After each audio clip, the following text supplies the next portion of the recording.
الله الرحمن الرحيم. حضور صلی اللہ تعالی علیہ وسلم نے ارشاد فرمایا، جو شخص میرے اوپر ایک دفعہ درود پڑھتا ہے، اللہ جل جلالہ اس پر 10 رحمتیں نازل فرماتے ہیں۔ دوسری روایت کے اندر آتا ہے، جو میرے اوپر ایک دفعہ درود شریف پڑھتا ہے، اللہ جل جلالہ اس پر 70 دفعہ رحمتیں نازل فرماتے ہیں۔ بعض محدثین یہ فرماتے ہیں کہ پہلے اللہ نے 10 رحمتوں کا ذکر فرمایا، پھر امت پر احسان کرتے ہوئے اللہ نے 70 رحمتوں کا ذکر فرمایا۔ بعض محدثین فرماتے ہیں، جو شخص جمعے کے علاوہ درود شریف پڑھے گا تو اللہ اس پر 10 رحمتیں نازل فرمائیں گے، اور جو جمعے کی رات یا جمعے کے دن درود شریف پڑھے گا تو اللہ اس پر 70 رحمتیں نازل فرمائیں گے۔ عبد الرحمن بن عوف رضی اللہ تعالی عنہ فرماتے ہیں، میں آپ صلی اللہ علیہ وسلم کے ساتھ ایک بات میں گیا تو آپ صلی اللہ علیہ وسلم نے وہاں سیدھا فرمایا، اور اتنا لمبا سیدھا فرمایا کہ میں نے کہا شاید آپ صلی اللہ علیہ وسلم کا انتقال ہو گیا ہے۔ تھوڑی دیر کے بعد آپ صلی اللہ علیہ وسلم نے سر اٹھایا، پھر آپ نے فرمایا، عبد الرحمن کیا ہو گیا ہے؟ میں نے کہا، یا رسول اللہ میں تو پریشان ہو گیا کہ کہیں آپ دنیا سے چلے گئے۔ پھر آپ صلی اللہ علیہ وسلم نے ارشاد فرمایا، جبریل علیہ السلام میرے پاس تشریف لائے تھے اور انہوں نے فرمایا، جو شخص آپ پر ایک دفعہ درود پڑھے گا تو اللہ جل جلالہ اس پر 10 رحمتیں نازل فرمائیں گے، 10 گناہ اس کے معاف فرمائیں گے، 10 درجات اس کے بلند فرمائیں گے۔ تو فرمایا کہ میرے اوپر درود پڑھنا، اس کی وجہ سے اللہ نے میری امت کو کتنا بڑا فائدہ دے دیا، تو میں اس وجہ سے سیدھے میں پڑ گیا کہ اللہ کا شکر ادا کروں۔ ایک اور روایت کے اندر آتا ہے، آپ صلی اللہ علیہ وسلم نے ارشاد فرمایا، قیامت والے دن میرے قریب سب سے زیادہ وہ شخص ہوگا جو دنیا میں میرے اوپر سب سے زیادہ درود پڑھنے والا ہوگا۔ ایک اور روایت کے اندر آتا ہے کہ آدم علیہ السلام اللہ کے عرش کے نیچے ہوں گے، آپ نے سبز رنگ کا لباس پہنا ہوا ہوگا، جیسے کھجور کا جو درخت ہے اس کا پتا سبز ہے، فرمایا اس طرح کا لباس پہنا ہوا ہوگا۔ اس دوران ایک شخص کو فرشتے پکڑ کر جہنم لے کے جا رہے ہوں گے، تو حضرت آدم علیہ السلام پکار اٹھیں گے، یا احمد، آپ کا امتی جہنم کی طرف لے کر جا رہے ہیں۔ تو آپ صلی اللہ علیہ وسلم آ کر فرشتوں سے فرمائیں گے کہ اس کو چھوڑ دو، تو وہ جواب میں کہیں گے، لا یعصون اللہ ما امرہم، ہم تو اللہ کے مقرر کردہ فرشتے ہیں، ہمیں جو اللہ حکم دیتے ہیں ہم تو اس پر عمل کرتے ہیں، ہمیں اللہ نے حکم دیا کہ اس کو جہنم میں ڈال دو، آپ نے اگر اس کو رکوانا ہے تو اللہ کے سامنے عرض کر دے۔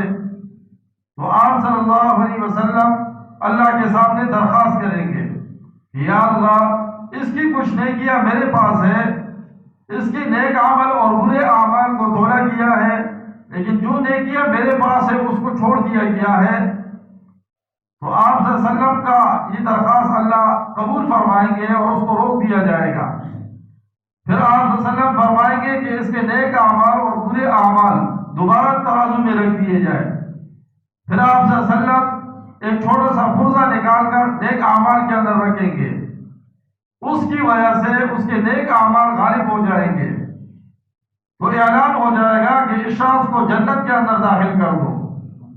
وہ دوڑتا ہوا آئے گا اور آپ صلی اللہ علیہ وسلم کے ہاتھ مبارک چومے گا اور پھر کہے گا کہ آپ کون ہو؟ آپ کی وجہ سے تو اللہ نے مجھے بڑی مصیبت سے بچا لیا۔ تو وہ جواب میں کہے گا کہ میں آپ کا پیغمبر حضرت محمد صلی اللہ تعالی علیہ وسلم ہوں۔ پھر وہ کہے گا، یا رسول اللہ، یہ جو فرض آپ نے رکھا ہے اس میں کیا تھا جس کی وجہ سے میرے نیک اعمال برے اعمال پر غالب ہو گئے؟ تو آپ صلی اللہ علیہ وسلم ارشاد فرمائیں گے کہ یہ آپ کا وہ درود شریف ہے جو آپ دنیا میں میرے اوپر جو ہے وہ بیچتے تھے اور پڑھا کرتے تھے، اس کی وجہ سے اللہ اس کو نجات عطا فرمائیں گے۔ تو درود شریف کا اہتمام کرنا یہ بہت ضروری ہے۔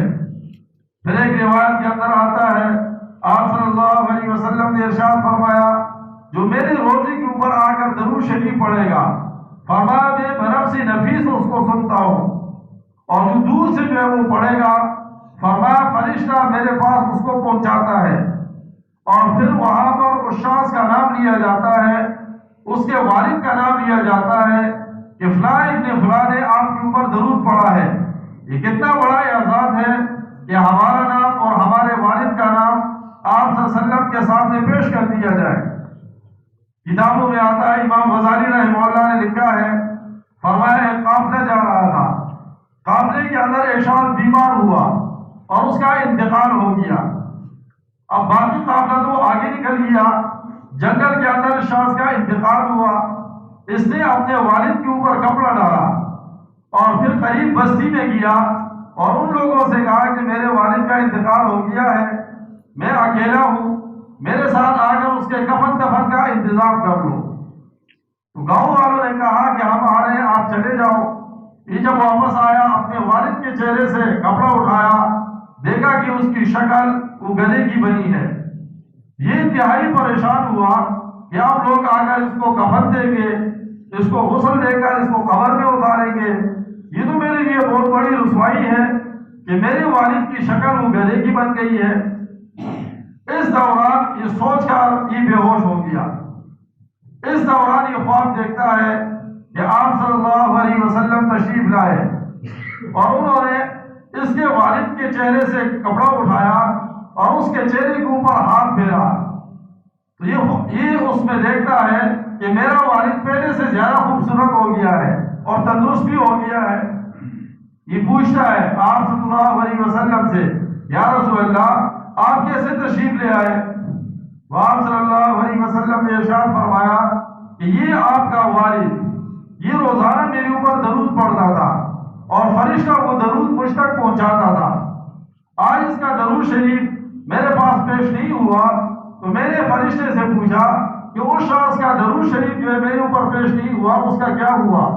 تو فرشتے نے کہا کہ اس کا انتقال ہو گیا ہے اور اس کے پاس درود شریف کے علاوہ کوئی اور نیک عمل نہیں ہے۔ اس کو اللہ نے آزمائش میں ڈالا کہ اس کی شکل اللہ نے گدھے کی بنا دی ہے۔ اب آپ کی مدد کی اس کو ضرورت ہے تو میں وہاں سے اٹھ کر تشریف لے آیا ہوں اور میں نے کہا کہ اس موقع پر اس کی مدد کروں، اور اس کے چہرے کے اوپر ہاتھ پھیر کر اللہ نے اس کو جو ہے تندرست فرما دیا۔ اسی روایت میں آتا ہے کہ آپ صلی اللہ علیہ وسلم کے پاس ہر شخص کا پڑھا ہوا درود اس کو پہنچایا جاتا ہے۔ صحابہ نے عرض کیا، یا رسول اللہ اس وقت ہمارا درود پڑھنا آپ کو کیا کام دے گا جب کہ آپ کی ہڈیاں گل گئی ہوگی، آپ کا جسم مٹی نے کھا لیا ہوگا؟ وہ آپ صلی اللہ علیہ وسلم نے ارشاد فرمایا، ان اللہ حرم علی الارض ان تاکل اجساد الانبیاء، اللہ نے زمین پر حرام کر دیا ہے کہ وہ انبیاء کے جسموں کو کھا لے۔ انبیاء علیہ السلام قبروں میں زندہ ہے، الانبیاء احیاء فی قبورہم، انبیاء اپنے قبروں کے اندر زندہ ہے، یرزقون ان کو رزق بھی دیا جاتا ہے، یصلون وہ نماز بھی پڑھتے ہیں۔ اب کیسے زندہ ہے، کیسے ان کو رزق دیا جاتا ہے، کیسے وہ نماز پڑھتے ہیں، ہم اس کے مکلف نہیں ہیں۔ ہمارا ایمان اس کے اوپر ہے کہ پیغمبر نے فرما دیا کہ انبیاء قبروں میں زندہ ہے، جیسے انبیاء کے شان کے مطابق ہے، قبروں کے اندر اللہ نے ان کو حیات عطا فرمائی ہے۔ اب یہاں ایک جھگڑا یہ بھی شروع ہے پٹھانوں کے علاقوں میں، پنجاب کے اندر اس پر جو مناظرے ہوتے ہیں کہ بھائی پیغمبر قبروں میں زندہ ہے یا نہیں ہے، بعض کہتے نہیں ہے، بعض کہتے ہیں زندہ ہے۔ اب کیسے زندہ ہے بھائی؟ جس کام کے ہم مکلف نہیں ہے اس کے اوپر مناظرے کی کیا ضرورت ہے؟ پیغمبر نے فرما دیا، قبر میں منکر نکیر آتے ہیں اور وہ انسان سے سوال کرتے ہیں، من ربک، آپ کا رب کون ہے؟ من نبیک، آپ کا نبی کون ہے؟ ما دینک، آپ کا دین کون ہے؟ اس کے اوپر ہمارا ایمان ہے۔ اب اس میں ہم مناظرے کرنے لگ جائے کہ فرشتہ کیسے آتا ہے، کیسے انسان کو بٹھایا جاتا ہے، قبر میں تو جگہ تھوڑی ہوتی ہے، تو یہ اپنے وقت کو ضائع کرنے والی بات ہے، قوم کو جو ہے پریشانی کے اندر مبتلا کرنے والی بات ہے۔ بھائی مغیبات مرنے کے بعد کے جو مسائل ہیں جتنا پیغمبر نے بتا دیا ہے اس پر ہمارا ایمان ہے، باقی ہم مکلف نہیں ہے کہ اس کے اندر ہم جو ہے گریز کرنے والے بن جائیں۔ تو وہی زیادہ سے زیادہ درود کا اہتمام کرنے والے ہم بن جائے. ہمارے ہاں انشاءاللہ عصر کے بعد جو ساتھی بیٹھتے ہیں مغرب سے پہلے جو ہے درود شریف کا اہتمام ہوتا ہے. 70,000 دفعہ اس کو پڑھا جاتا ہے. پھر اس کے بعد جو ہے اجتماعی ہم دعا کرتے ہیں. اس آخری عاشرے کے اندر انشاءاللہ یہ سلسلہ چلتا رہے گا. آپ حضرات بھی اس میں شرکت کریں. یہ کتنا بڑا اعزاز ہے کہ روزانہ ہماری طرف سے جو ہے وہ آپ صلی اللہ علیہ وسلم کے سامنے جو ہے درود پیش کیا جائے, ہمارا نام وہاں لیا جائے کہ فلاں نے آپ پر درود پڑھا ہے. پھر آپ اندازہ لگائیں کہ 10 رحمتیں اللہ نازل فرماتے ہیں, دوسری روایت میں 70 رحمتیں نازل فرماتے ہیں.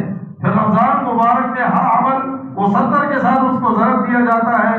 تو آپ اندازہ لگاؤ کہ کتنی رحمتیں آپ اپنے ساتھ مسجد سے لے کر گھر جو ہے وہ لوٹیں گے. تو اس کا اہتمام فرمائے. اللہ عمل کی توفیق نصیب فرمائے.